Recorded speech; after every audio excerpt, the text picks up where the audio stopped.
হ্যাঁ, ঠিক আছে, যতটা লিখেছিস মোটামুটি থাক, পরে লিখে নিস আবার। এবার দেখ, লিখছি বায়ুমণ্ডলের চাপ, ঠিক আছে? শুধু এটুকুই বলে দিচ্ছি যারা ছিলিস না, শুধু এটুকুই বলে দিচ্ছি, দেখ যারা ছিলিস না, ঠিক আছে, যে যদি কোনো মানে জায়গায় জল থাকে বা পাত্রে জল আছে বা পুকুরে জল আছে, ঠিক আছে, তাহলে সেক্ষেত্রে আহ, কোনো তরলের কোনো তরলের ঘনত্ব ঘনত্ব যদি ডি হয়, ঠিক আছে, এর হচ্ছে কি, এর ঘনত্ব কত, ঘনত্ব হচ্ছে ডি। যদি এর ঘনত্ব ডি হয়, এর উপরের মানে পৃষ্ঠ থেকে, তরলের যে পৃষ্ঠতল থেকে মানে উপরের যে মানে পৃষ্ঠতল আছে তরলের, স্থির অবস্থায় আছে অবশ্যই তরলটা, তরলটা কিন্তু এখানে গতিশীল হচ্ছে না, মানে কোনো ঢেউ খেলানো, যেমন সাগরে যে ঢেউ আছে সেরকম হচ্ছে না, স্থির তরল যদি হয়, তাহলে তার নিচে এইচ গভীরতায় হচ্ছে কি তরলের চাপটা কত হবে, এইচ গভীরতায় চাপ হবে কত না, এইচ ডি জি, ঠিক আছে। এইচ হচ্ছে কি তাহলে গভীরতা, তাই না, এইচ হচ্ছে কি তরলের গভীরতা, ঠিক আছে, তরলের গভীরতা। আর জি হচ্ছে কি, জিটা কি, অভিকর্ষজ ত্বরণ, তাই তো, অভিকর্ষজ ত্বরণ, জাস্ট এইটা আপাতত যদি এখন জেনে নিস তাহলে তবুও হবে। অভিকর্ষজ ত্বরণ, তাহলে P is equals to H D G, এটা বসিয়ে দিলে কি হয়ে যাবে, মানটা বেরিয়ে যাবে, তাই না? তো এটার উপরে যদি আমি অঙ্ক দিই, দেখি কোনো অনুশীলনীতে অঙ্ক আছে কিনা এর উপরে, ঠিক আছে, অবশ্যই থাকবে। হ্যাঁ, ঠিক আছে। হ্যাঁ, বলেছে গাণিতিক প্রশ্ন যেটা আছে, একটি জল ভর্তি চোঙের জলের উচ্চতা, একটা জল ভর্তি চোঙের জলের উচ্চতা কত, 40 সেন্টিমিটার হলে চোঙের নিচের নিচের তলের কোনো বিন্দুতে চাপ নির্ণয় করো। মানে বলছে কি, একটা জল ভর্তি চোঙ আছে, এটা হচ্ছে কি একটা চোঙ, এই চোঙটাতে জল ভর্তি করা আছে পুরো, ঠিক আছে, চোঙটাতে জল ভর্তি করা আছে, একটা জল ভর্তি চোঙ, তার হচ্ছে কি চোঙের জলের উচ্চতা কত, 40 সেন্টিমিটার, তাই না, 40 সেন্টিমিটার দিয়েছে, এটা হচ্ছে কি উচ্চতা 40 সেন্টিমিটার, তাহলে এখানে আমি কি লিখবো, এইচ সমান কত লিখবো, 40 সেন্টিমিটার। এবারে এইটা কি বলেছে, এটা বলেছে কি জল, তাই না, জল বলেছে, তাহলে জলের ঘনত্ব কত বলেছিলাম আগের দিন, জলের ঘনত্ব বলেছিলাম, হ্যাঁ, জলের ঘনত্ব এটাও মনে রাখবে, ঠিক আছে, মানে কি জলের ঘনত্বটা সবসময় মনে রাখতে হয়, 1 গ্রাম পার সেমি কিউব, আর যদি এটাকে কেজি পার মিটার কিউবে করি তাহলে কত হয়ে যাবে, 1000 কেজি পার মিটার কিউব, এটাকে কনভার্ট করে দেখতে পারিস, দেখবি 1000 কেজি পার মিটার কিউব আসবে, ঠিক আছে।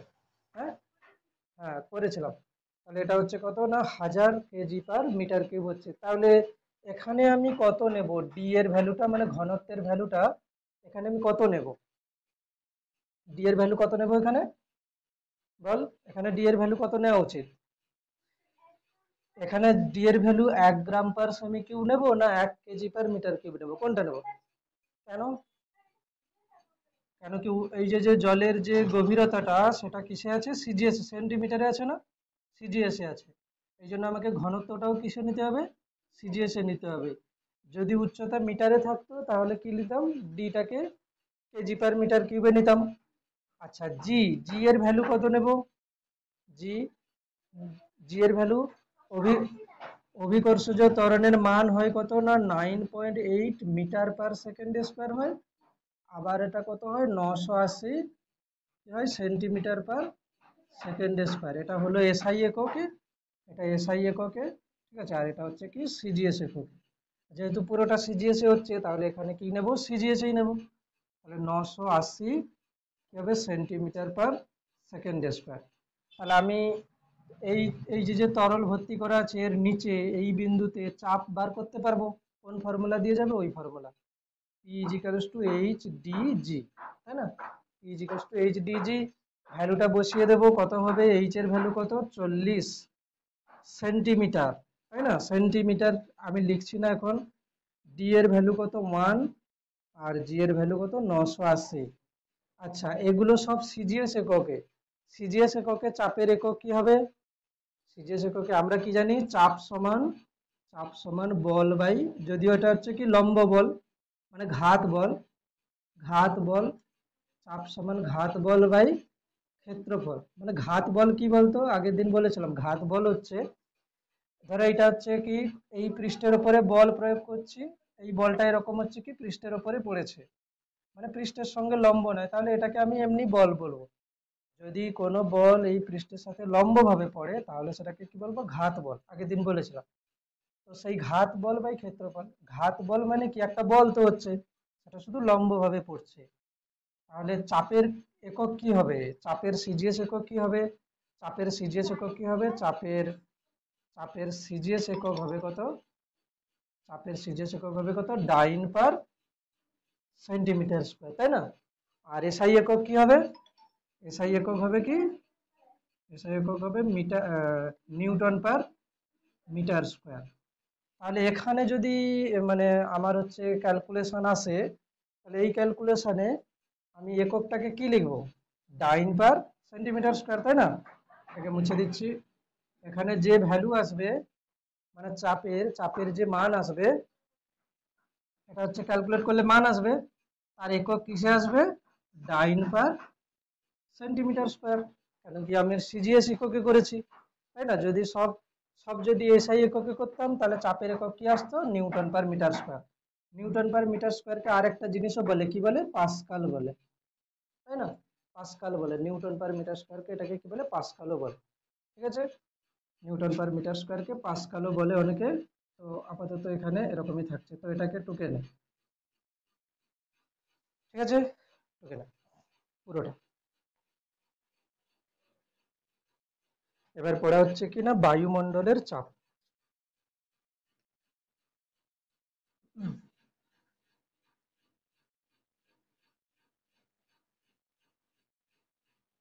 বায়ুমণ্ডলের চাপ, ঠিক আছে। এখন কথা হচ্ছে যে বায়ুমণ্ডল কতটা সেটা জানতে হবে আগে, ঠিক আছে। বায়ুমণ্ডল হচ্ছে ভূপৃষ্ঠ থেকে 1600 কিলোমিটার উচ্চতা পর্যন্ত, মানে পৃথিবী পৃষ্ঠ থেকে 1600 কিলোমিটার পর্যন্ত যে বায়ুর স্তর আছে সেটা হচ্ছে কি না বায়ুমণ্ডল। আপাতত পুরোপুরি 1600 নয়, মোটামুটি আনুমানিক, ঠিক আছে। 1600 কিলোমিটার উচ্চতা পর্যন্ত যে গ্যাসীয় পদার্থের স্তর আছে সেটাই বায়ুমণ্ডল। এবারে বায়ুমণ্ডলের মধ্যে নাইট্রোজেন, ঠিক আছে, বায়ুমণ্ডলের মধ্যে আছে কি নাইট্রোজেন। এই যে বায়ুমণ্ডল আছে তাতে নাইট্রোজেন আছে, নাইট্রোজেন গ্যাস আছে কি কত পার্সেন্ট? নাইট্রোজেন গ্যাস আছে 77%, এটা মনে রাখতে হবে, 77%। অক্সিজেন আছে কত? অক্সিজেন আছে কত না 21%। তাহলে মোট কত হলো এখন পর্যন্ত? 77 প্লাস 21 কত হচ্ছে? এটা হচ্ছে 8, এটা হচ্ছে 9, 98% হয়ে গেছে এই দুজনকে মিলে, তাই না? 100 করতে তাহলে কি হবে? আর 2% বাকি আছে, তাহলে অন্যান্য গ্যাস হবে এইটা, ঠিক আছে। অন্যান্য গ্যাস হবে কত না 2%, এটা মনে রাখতে হবে। তাহলে কি হলো পুরো ব্যাপারটা? ভূপৃষ্ঠ থেকে 1600 কিলোমিটার উচ্চতা পর্যন্ত বায়ু মানে গ্যাসের যে স্তর আছে সেটা হচ্ছে কি না বায়ুমণ্ডল। তার মধ্যে কি না পুরো যে বায়ুমণ্ডলটা আছে সেই বায়ুমণ্ডলের মধ্যে 77% আছে নাইট্রোজেন গ্যাস, আর 21% আছে অক্সিজেন গ্যাস, আর হচ্ছে কি না 2% আছে কি অন্যান্য গ্যাস। অন্যান্য গ্যাস বলতে carbon die oxide, sulphur die oxide, nitrogen die oxide, এই সমস্ত আরো যা যা গ্যাস আছে, ঠিক আছে। আচ্ছা, এটা কি না ভূপৃষ্ঠ থেকে যত উপরের দিকে ওঠা যাবে তত হচ্ছে কি হবে না বায়ুমণ্ডলের ঘনত্ব কমতে থাকবে। ঘনত্ব মানে কি? ঘনত্ব মানে একক আয়তনে ভর, তাই না? আমরা কি জানি ঘনত্ব মানে কি জানি আমরা? ঘনত্ব হচ্ছে কি একক আয়তনে ভর, মানে কি ভর বাই কি হবে? আয়তন, তাই না? ভর বাই আয়তন। এখন কথা হচ্ছে যে ভূপৃষ্ঠ থেকে যত উপরের দিকে উঠবে এই ঘনত্ব কমতে থাকবে। মানে কি আমি যদি এখন এটা হচ্ছে পৃথিবী পৃষ্ঠ, আমি যদি এখানে একক আয়তন নিই, ঠিক আছে, একক আয়তনের একটা বক্স নিই, তাতে যে বায়ু আসবে তার যে ভর হবে আমি যদি অনেক ওপরে গিয়ে এইরকমই করি, একক আয়তনের কোনো বক্স নিই, তাতেও কি হবে না, এই হচ্ছে যে ভরটা আসবে সেটা কিন্তু কম আসবে, মানে ঘনত্ব কমে যাবে, ঠিক আছে? ওটাই বলার। তাহলে কি লিখবো, ভূপৃষ্ঠ থেকে ওপরের দিকে উঠলে বায়ুর ঘনত্ব কমতে থাকে। এগুলো একটা একটা করে হেডিং লিখতে হবে, ঠিক আছে? বইতে তো সবই লেখা আছে, তবুও লিখতে হবে। ভূপৃষ্ঠ থেকে ভূপৃষ্ঠ থেকে উপরের দিকে উঠলে বায়ুর ঘনত্ব কমতে থাকে। লেখার একটা উপকারিতা আছে কি, যতই বইতে লেখা থাক না কেন, যদি কেউ দেখে দেখেও লেখে, তাহলে তার মনে থেকে যাবে, মুখস্থ হয়ে যাবে, ঠিক আছে? দেখ, বায়ুর একটা ভর আছে, তাই না?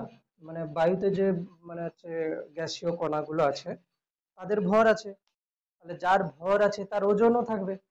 ওজন থাকা মানে কি হবে, সেটা কি করবে, একটা বল প্রয়োগ করবে তার ওজনের জন্য। আগের দিন বলেছিলাম না যে জলের ওজনটা তার হচ্ছে নিচের দিকে বল প্রয়োগ করছে। তাহলে একটা পাত্রে একটা পাত্রে জল রাখলে সেই জলের যে ওজন, ওজন মানে কি একটা বল, সেই বলটা হচ্ছে কি তার নিচের পৃষ্ঠের উপরে পড়ছে, মানে কি হচ্ছে, একটা লম্বভাবে বল পড়ছে, মানে কি হচ্ছে, একটা চাপ চাপ পড়ছে এখানে। তো এইরকম ভাবে যদি চাপ তৈরি হয়, তাহলে পৃথিবী পৃষ্ঠে উপরে যে এত যে বায়ুর স্তর আছে, এই বায়ুরও ওজন আছে একটা। তাহলে এইখানে যে লোকটা দাঁড়িয়ে আছে, তার উপরে যত বায়ুর যে স্তর আছে, তারা কি করছে, যে ওজনটা দিচ্ছে সেটা হচ্ছে কি বায়ুর চাপ, মানে আমাদের উপরে কিন্তু বায়ুর চাপ পড়ছে, ঠিক আছে? তাহলে আমাদের উপরে যে চাপ, বায়ুর চাপ পড়ছে, সেটা আমরা কেন অনুভব করতে পারছি না? কেন কি আমাদের ভেতরেও একটা চাপ তৈরি হচ্ছে, ঠিক আছে? আমরা বলি না ব্লাড প্রেশার, বলি না ব্লাড প্রেশার, আমাদের রক্তেরও একটা কিন্তু চাপ আছে। মানে আমাদের রক্ত কি করছে, আমাদের হচ্ছে মানে রক্ত হচ্ছে কি একটা তরল পদার্থ, সেইটা হচ্ছে কি চামড়াতে একটা চাপ দিচ্ছে। আবার বাইরে থেকে যে গ্যাসীয় পদার্থ আছে, তারাও চামড়াতে একটা চাপ দিচ্ছে। সেই দুটো চাপ কি হয়ে আছে, ব্যালেন্স হয়ে আছে, তাই না? এই জন্য কিছু হচ্ছে না, ঠিক আছে? এবারে বলেছে, দেখ, লেখ যে বায়ুমণ্ডলীয় চাপের সংজ্ঞা। লেখ, বায়ুমণ্ডলীয় চাপের সংজ্ঞা লিখতে হবে। বায়ুমণ্ডলীয় চাপের সংজ্ঞা লেখো। বায়ুমণ্ডলীয় চাপের সংজ্ঞা লেখো।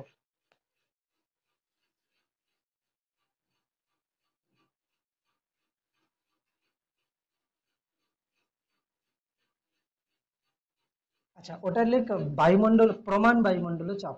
প্রমাণ বায়ুমণ্ডলীয় চাপের সংজ্ঞা লেখো। এটা শুধু বায়ুমণ্ডলীয় চাপ না, প্রমাণ বায়ুমণ্ডলীয় চাপ। প্রমাণ বায়ুমণ্ডলের চাপ। শুধু বায়ুমণ্ডলের চাপ বলতে কি, বায়ুমণ্ডল যে চাপ দেয় ওটাই হচ্ছে বায়ুমণ্ডলের চাপ হবে। ওটা কি আছে না, কোনো নির্দিষ্ট স্থানে কোনো বিন্দুর চারিদিকে একক ক্ষেত্রফলের উপর বায়ুমণ্ডল তার ওজনের জন্য লম্বভাবে যে বল প্রয়োগ করে তাকে বায়ুমণ্ডলের চাপ বলে। এটা লিখে নেওয়া যেতে পারে, ঠিক আছে? তবে পরীক্ষাতে পড়ে কি, প্রমাণ বায়ুমণ্ডলের চাপ, ঠিক আছে? প্রমাণ বায়ুমণ্ডলীয় চাপ, এটা বলছিলে, প্রমাণ বায়ুমণ্ডলের চাপ। লে, প্রমাণ বায়ুমণ্ডলের চাপ হলো প্রমাণ বায়ুমণ্ডলের চাপ হলো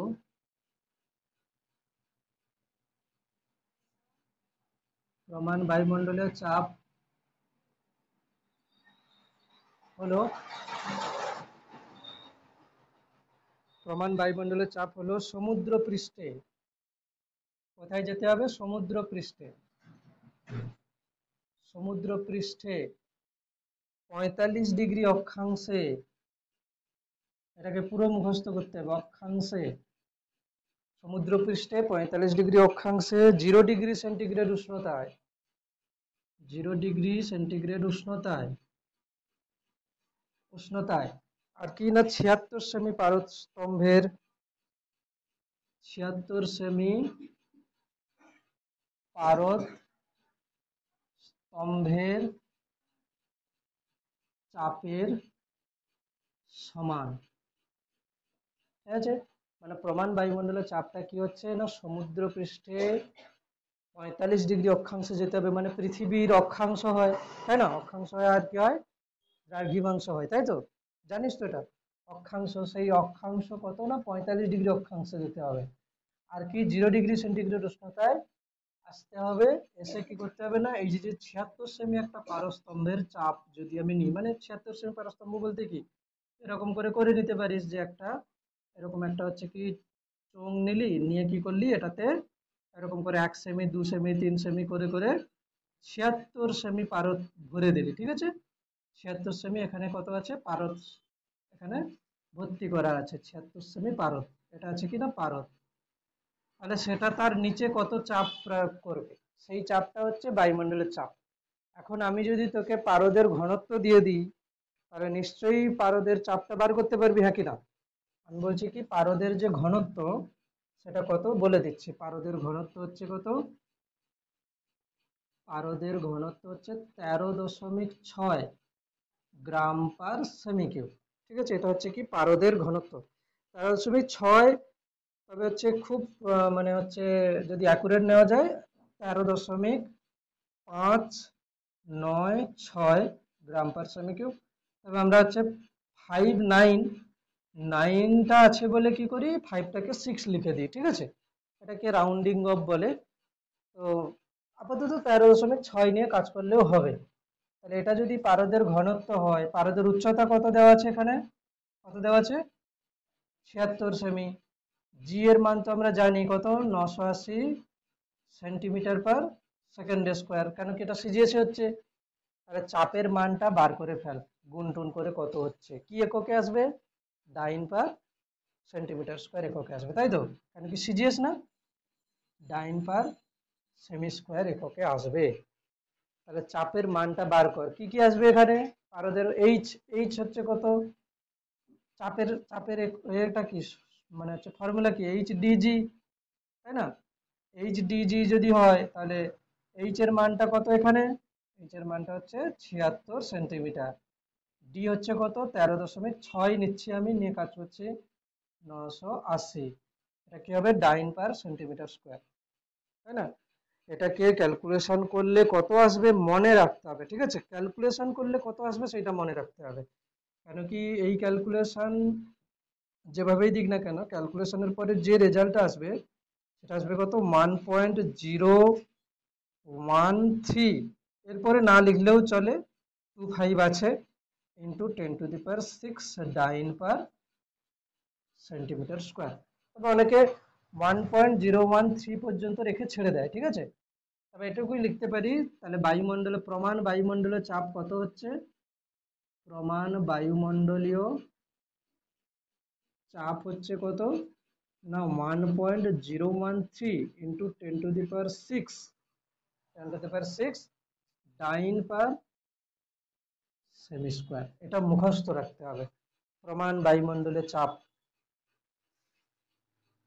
এই বায়ুমণ্ডলের চাপ সব জায়গায় কি সমান হবে, হবে না, সব জায়গায় সমান হবে না, কেন কি এটা তো একটা মানে কি বলবো এটা একটা স্ট্যান্ডার্ড মান, ঠিক আছে, প্রমাণ মান। কেন কি 45 ডিগ্রি অক্ষাংশ বলেছে, 45 ডিগ্রি অক্ষাংশ বলেছে, সেই 45 ডিগ্রি অক্ষাংশটা আহ অন্য কোনো অক্ষাংশ যদি হয় তাহলে তার মান পাল্টে যাবে, তাই না, অন্য কোনো অক্ষাংশ হলে তার মান পাল্টে যাবে, অন্য উচ্চতায় গেলেও তার মান পাল্টে যাবে। মানে পৃথিবী পৃষ্ঠ বলেছে, সেক্ষেত্রে যদি আমি পাহাড়ের ওপরে উঠে যাই তাহলে কি হবে চাপের মান আলাদা হয়ে যাবে তখন।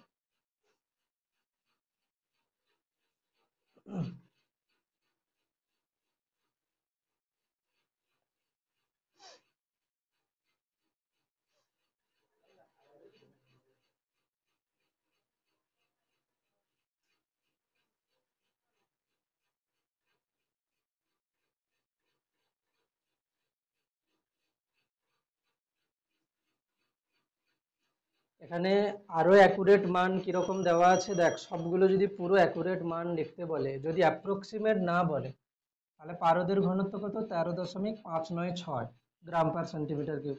এই যে জি এর মানটা ধরেছি 980, এটা অ্যাকচুয়ালি 980.6, ঠিক আছে, 980.6 সেন্টিমিটার পার সেকেন্ড স্কোয়ার। তাহলে আমরা কিন্তু নর্মালি 980 ধরে নিয়ে ক্যালকুলেট করে দিই, অতটা ভুল হয় না কিছু।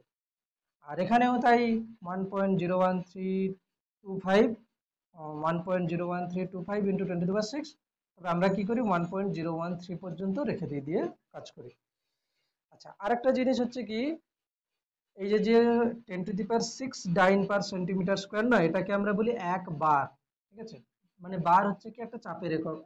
যেমন আমরা বলি না যে 1 মিটার সমান 100 সেন্টিমিটার, মানে কি এটা একটা দৈর্ঘ্যের একক, এটাও একটা দৈর্ঘ্যের একক, এদের মধ্যে সম্পর্ক এটাই। ঠিক একই রকম ভাবে এখানেও 1 বার সমান 1 বার, এটাও চাপের একক, 1 বার সমান 10⁶ ডাইন পার সেন্টিমিটার স্কোয়ার। তাহলে তাই যদি হয়, হিসাব অনুযায়ী আমি কি লিখতে পারি, 1.013 বার, তাই না? মানে এই 10⁶ ডাইন পার সেন্টিমিটারটাকে আমি কি লিখে দিতে পারি, বার লিখে দেবো, তাই না? তাহলে কি হচ্ছে, যদি পুরো বলা যায় যে প্রমাণ বায়ুমণ্ডলে চাপের মান সিজিএস এককে লেখো, ঠিক আছে, যদি বলে প্রমাণ বায়ুমণ্ডলে চাপের মান সিজিএস এককে লেখো, তাহলে সিজিএস এককে কত মান হচ্ছে, সিজিএস এককের মানটা হচ্ছে কত, 1.013 ইন্টু 10⁶ ডাইন, যদি এরকম করে লিখি। যদি বলি প্রমাণ বায়ুমণ্ডলের চাপ সিজিএস এককে কত হবে, 1.013 ইন্টু 10⁶ ডাইন পার সেন্টিমিটার স্কোয়ার। যদি বলি বার এককে যদি বলে তাহলে কত হবে, 1.013 বার। বোঝা গেল কি কি লিখতে কি বলতে চাইছি, 1.013 বার লিখেছে। তাহলে পরীক্ষাতে কোশ্চেন দিতে পারে যে প্রমাণ বায়ুমণ্ডলে চাপের মান, এরকম করে দিল প্রমাণ বায়ুমণ্ডলে চাপের মান কত হবে, দিয়ে অপশন দিয়ে দিল 1.017 বার, 1.015 বার, 1.013 বার, এরকম করে দিয়ে দেবে। তাহলে এটাই লিখতে হবে 1.013 বার। ঠিক আছে। আচ্ছা, এখানে এরপরে আছে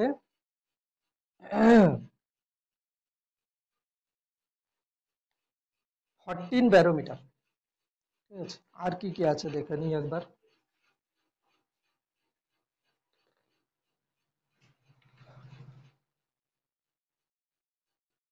আচ্ছা, তোদের 14 ব্যারোমিটার যেটা আছে, অত ডিটেলসে তোদেরকে লিখতে দেবে না, প্রথম কথা, ঠিক আছে, অত যে 14 ব্যারোমিটারের গঠন এইসব লিখতে দেবে না। তবে একটা জিনিস, বেসিক জিনিস যে তোদেরকে যেটা বলছি দেখ, এই যে যে 76 সেমি পারস্তম্ভের চাপটাকে কেন বায়ুমণ্ডলের চাপ বলা হচ্ছে, ঠিক আছে, বলার কারণ, যখন যখন এমনি হচ্ছে সরল মানে একটা গঠনের ব্যারোমিটার তৈরি করা হয়েছে, সেটা কিরকম করা হয়েছিল জানিস, এরকম একটা পাত্রে কি নিয়েছে, কিছুটা পারদ নিয়ে নিয়েছে, ঠিক আছে, কি নিয়েছে, পারদ, কিছুটা পারদ নিয়েছে, পারদ আছে এখানে। আর কি করেছে, একটা মানে হচ্ছে এরকম একটা চোঙ নিয়েছে, যার হচ্ছে কি এক এক সাইড কিন্তু বন্ধ করা আছে আর এক সাইড খোলা আছে, ঠিক আছে, এক সাইড খোলা আছে, ঠিক আছে। এবারে এক সাইড বন্ধ আছে, এক সাইড খোলা আছে। এবারে কি হয়েছে, যে এখানে না এটা কিন্তু 1 মিটার দৈর্ঘ্যের, 1 মিটার মানে কত সেন্টিমিটার, 100 সেন্টিমিটার দৈর্ঘ্যের, 100 সেন্টিমিটার দৈর্ঘ্যের মানে 1 মিটার দৈর্ঘ্যের হচ্ছে একটা চোঙ নিয়েছে, তাতে করে কি করেছে, পুরোটাকে পারদ ভর্তি করে দিয়েছে, ঠিক আছে, পুরোটাকে পারদ ভর্তি করে দিয়েছে। দিয়ে এবার কি করেছে, এইটাকে না পুরো পারদ ভর্তি করে আঙ্গুল দিয়ে মানে চাপ দিয়ে বা কোনোভাবে এটাকে হাত দিয়ে বন্ধ করে কি করেছে, এরকম করে এখানে আছে, এখানে চাপ দিয়ে এটাকে উল্টো করে এখানে রেখে দেওয়া হলো।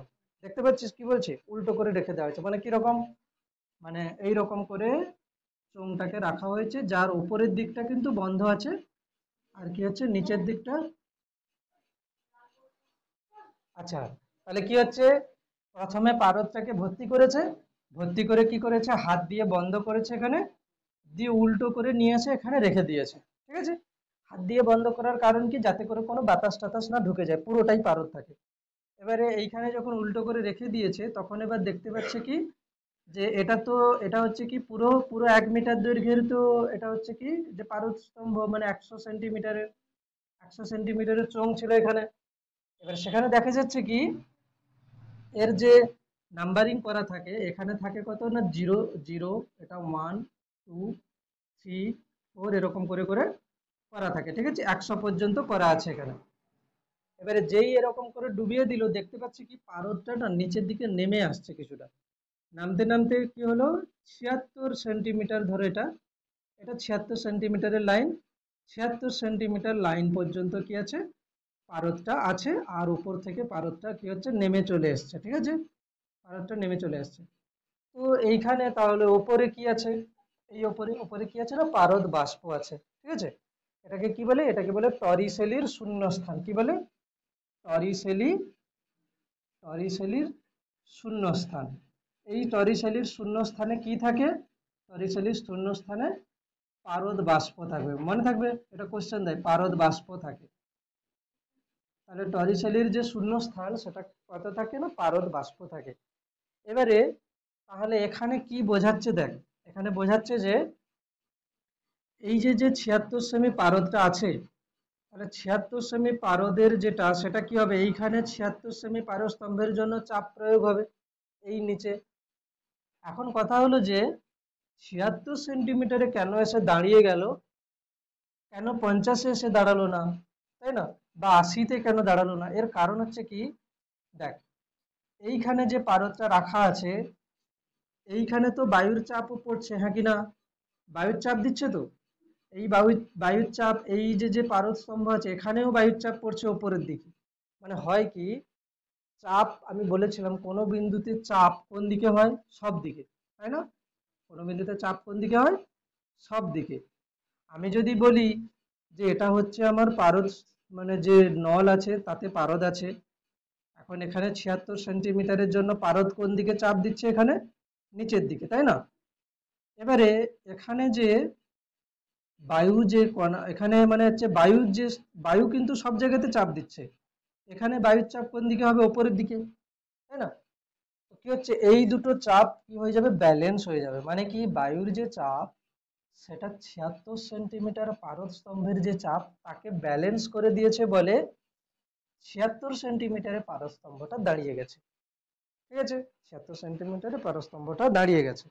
এই জন্য এটা হচ্ছে কি, যে এইটা হলো কি না, প্রথমে হচ্ছে সাধারণ একটা মানে ব্যারোমিটারের গঠন এরকম করে করা হয়েছিল, এর পরে পরে কি হয়, এটাকে একটা তামার যন্ত্রের, তামার হচ্ছে নলের মধ্যে ঢুকিয়েছে, তারপরে এখানে হচ্ছে স্কেলটাকে হচ্ছে ভার্নিয়ার স্কেল করেছে, কাঁচ দিয়েছে, এরকম করে করেছে, মডিফাই করেছে, কিন্তু না হলে সাধারণভাবে এটা হলো কি ব্যারোমিটারের গঠন চিত্র, ঠিক আছে।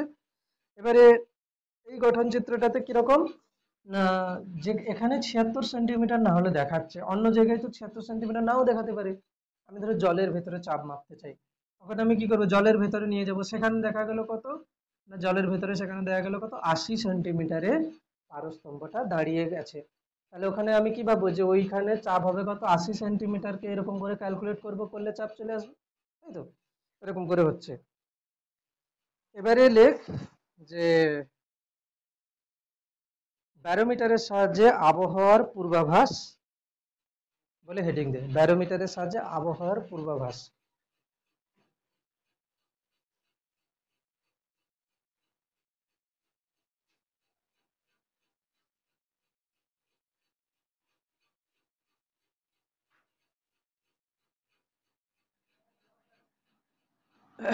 ব্যারোমিটারের সাহায্যে আবহাওয়ার পূর্বাভাস।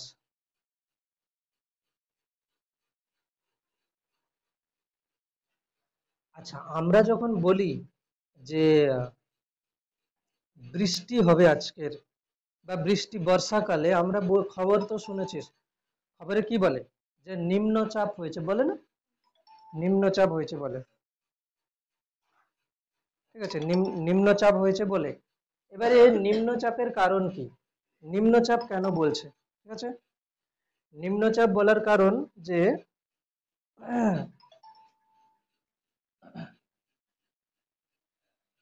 নিম্নচাপের বলার কারণ কি, বর্ষাকালে কি হয় বল, বর্ষাকালে কি হয়, হুম? আমরা যখন বর্ষাকাল হয় তখন কেন নিম্নচাপ বলি, এই তো, এখানে কথা হচ্ছে যে একটা টার্ম হয়, সেটা হচ্ছে কি বাষ্প ঘনত্ব, ঠিক আছে, বাষ্প ঘনত্ব, কি বললাম, বাষ্প ঘনত্ব, এটা ক্লাস 11-এ আছে কেমিস্ট্রিতে, বাষ্প ঘনত্ব। এবারে তার আগে আমি বলছি যে আণবিক ভর, কি বলছি, আণবিক ভর, এটা ভালো করে বুঝবে, আণবিক ভর। এখন এখন যখন হচ্ছে মানে মানে আকাশ পরিষ্কার আছে, মানে খুব ভালো আবহাওয়া আছে, তখন কি হয়, নাইট্রোজেন অক্সিজেনের পরিমাণ বেশি। আমি যদি দেখি নাইট্রোজেনের হচ্ছে যে আণবিক ভর, নাইট্রোজেনের আণবিক আণবিক যে ভর, তাই না, নাইট্রোজেনের আণবিক ভর কত হচ্ছে, নাইট্রোজেন কত এটা লিখেছিস তো, জানিস এখানে কত থাকে, নিচে কত থাকে 7, উপরে কত থাকে 14 থাকে, তাই তো, নাইট্রোজেনের 14 থাকে উপরে। তাহলে নাইট্রোজেনের এইটাকে নিতে হবে 14, 14 নিচ্ছি, আর কটা আছে, দুটো আছে, এই জন্য কত হবে 28, তাই তো, এটা হচ্ছে নাইট্রোজেনের আণবিক ভর। ঠিক আছে, এটা তো জানিস যে এটা হচ্ছে কি পরমাণু ক্রমাঙ্ক বা হচ্ছে প্রোটন সংখ্যা, আর এটা হচ্ছে কি ভর সংখ্যা জানি আমরা, তাই তো, এটা এটুকু জানিস, ভর সংখ্যা। তো আণবিক ভর বার করার সময় কি করতে হয়, ভর সংখ্যাগুলো এরকম করে গুণ করে দিলে চলে আসবে, দুটো না, কত এলো 28।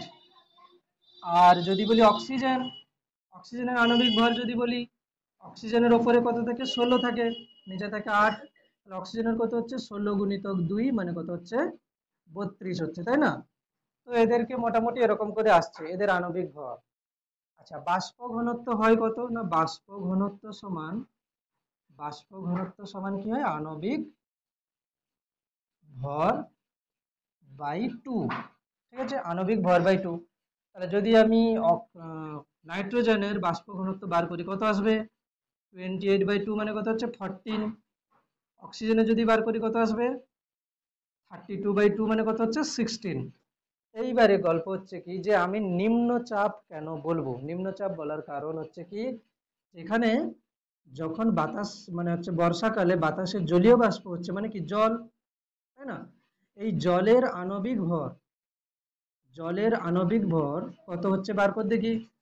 হাইড্রোজেন কত, হাইড্রোজেনের 1H1 মানে উপরে কে থাকে 1 থাকে, তাহলে 2 গুণিতক 1, কেন কি দুটো হাইড্রোজেন আছে, প্লাস একটা অক্সিজেনের কত হচ্ছে 16, সব মিলে কত হলো বলতো 18 হলো, 18 হলো, 18 হলো। বাষ্প ঘনত্ব কত হচ্ছে, বাষ্প ঘনত্ব হচ্ছে কত 18/2 মানে কত হচ্ছে 9। এইবারে বল, আমরা যখন চাপ বার করতে চাই, চাপ বার করার সময় আমরা কি বলি, এইচ ডিজি করি, তো চাপ বার করার সময় আমরা কি করি, এইচ ডিজি, বায়ুমণ্ডলের চাপ ধরে বার করছি। এইবারে বল, যখন বাতাস শুষ্ক ছিল তখন ঘনত্ব কত কত এসেছিল, 14 না হলে 16 এরকম এসেছিল। যখন বর্ষাকাল শুরু হলো তখন বাতাসের ঘনত্ব কত আসছে, 9 আসছে। ঘনত্ব যদি কমে যায় তাহলে চাপ কি হবে, কমে যাবে। এই জন্য আমরা বর্ষাকালকে বলি কি নিম্নচাপ হয়েছে। ঠিক আছে, এটার কারণটা এটাই। ঠিক আছে, কনসেপ্টটা ক্লিয়ার হয়েছে বর্ষাকালে। এটা কিন্তু একটা ভালো কোশ্চেন ছিল, ক্লাস 11-এর ফার্স্ট চ্যাপ্টারে কেমিস্ট্রিতে এরকম একটা কোশ্চেন ছিল। ঠিক আছে, যে বর্ষাকালে আমরা নিম্নচাপ হয়েছে বলি কেন, বাষ্প ঘনত্ব দিয়ে বলতে হয়। তো এটা এরকম করে লিখে নিতে পারিস, জাস্ট একটু কনসেপ্ট হলো এটা জেনে রাখলি যে নিম্নচাপ বলার কারণ। এইবার এলে কি লিখেছিলিস যে ব্যারোমিটারের সাহায্যে আবহাওয়ার পূর্বাভাস কি করে করছি, নাম্বার 1 লেখ, নাম্বার 1 এটা লিখে নিয়েছিস, এখানে লিখে নিয়েছিস, আপাতত না লিখলেও চলবে। পূর্বাভাস 1 নম্বরে লিখ যে ব্যারোমিটারের পাঠ ধীরে ধীরে কমতে থাকলে, ব্যারোমিটারের পাঠ ধীরে ধীরে কমতে থাকলে, নাম্বার 1-এ লিখছি ব্যারোমিটারের পাঠ ধীরে ধীরে কমতে থাকলে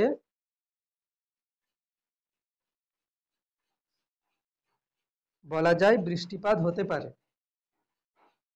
পাঠ কমছে মানে কি, চাপ কমছে, মানে নিম্নচাপ হচ্ছে।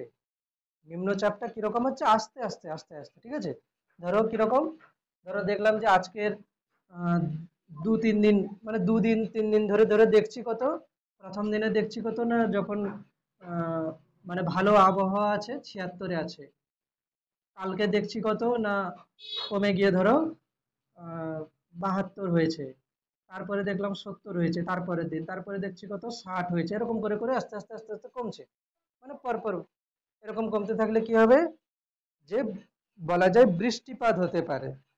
ঠিক আছে, বৃষ্টিপাত হবে এরকম বলা যায়। তাহলে প্রথমটা কি বললাম, ব্যারোমিটারের পাঠ ধীরে ধীরে কমতে থাকলে বলা যায় বৃষ্টিপাত হতে পারে।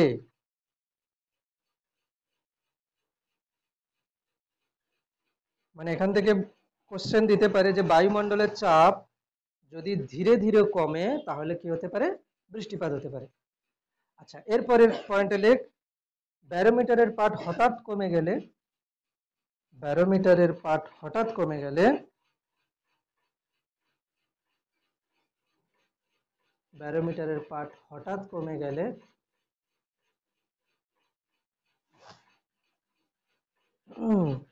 হঠাৎ কমে গেলে বুঝতে হবে ওই স্থানে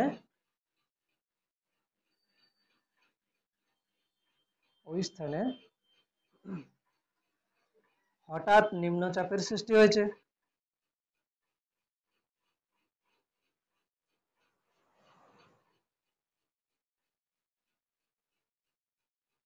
সুতরাং ঝড় বা ঘূর্ণাবর্ত হতে পারে। সুতরাং ঝড় বা ঘূর্ণাবর্ত মানে ঘূর্ণিঝড় হতে পারে। ঠিক আছে। নাম্বার 3 তে লেখ যে ব্যারোমিটারের পাঠ ধীরে ধীরে বাড়তে থাকলে, একবার হলো কি ধীরে ধীরে কমছিল, বৃষ্টিপাত হবে, হঠাৎ কমলে ঝড় ঘূর্ণিঝড় এরকম হতে পারে। ঠিক আছে। এবার কি ব্যারোমিটারের পাঠ ধীরে ধীরে বাড়তে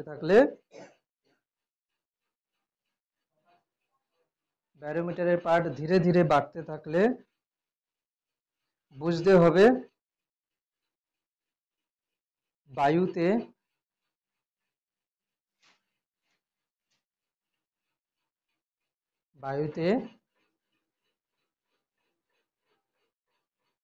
জলীয় বাষ্পের পরিমাণ ধীরে ধীরে কি হচ্ছে, হ্রাস পাচ্ছে, ধীরে ধীরে হ্রাস পাচ্ছে। তাহলে কি বললাম, ব্যারোমিটারের পাঠ ধীরে ধীরে বাড়তে থাকলে বুঝতে হবে যে বায়ুতে জলীয় বাষ্পের পরিমাণ ধীরে ধীরে হ্রাস পাচ্ছে, অর্থাৎ আবহাওয়া শুষ্ক ও পরিষ্কার থাকবে।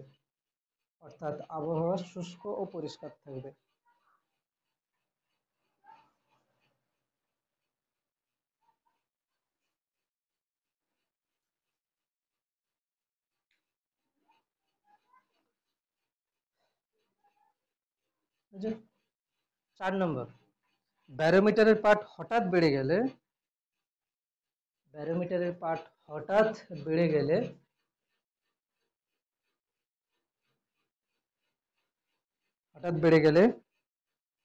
বুঝতে হবে যে বায়ুতে জলীয় বাষ্পের পরিমাণ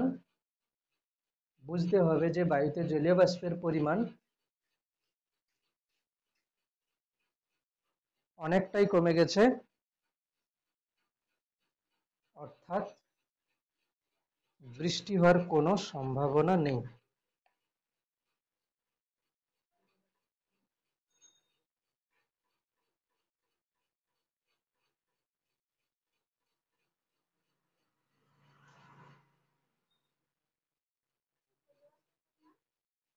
জলীয় বাষ্পের পরিমাণ অনেকটাই কমে গেছে,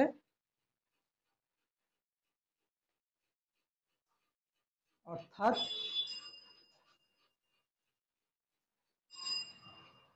বৃষ্টি হওয়ার কোনো সম্ভাবনা নেই।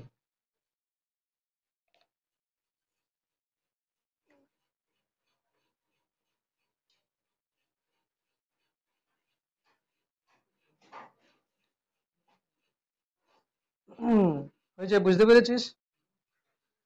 আচ্ছা, এবারে যেটা আসছে, আচ্ছা এটা নিয়ে কোনো সমস্যা কিনা একবার দেখে নে সবাই, পুরোটা যতটা পড়িয়েছে। তাহলে এই পর্যন্ত থাকছে, ঠিক আছে।